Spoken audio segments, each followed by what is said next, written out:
If you're here, you want to know how to find your video in InVideo AI.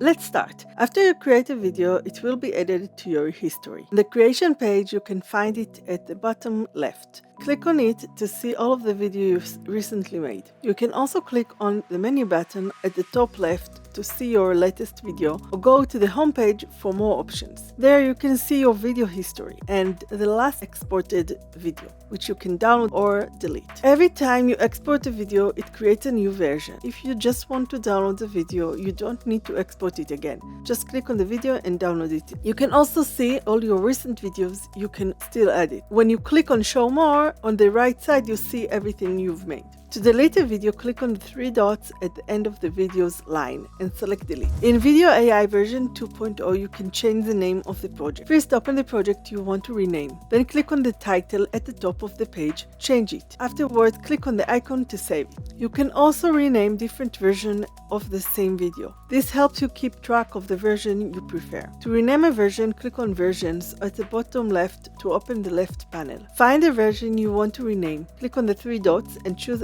the rename option. Now rename it and click on the icon to save. If you want to learn how to export your videos from InVideo, then click on this video next. Like and subscribe, and I will see you in the next video.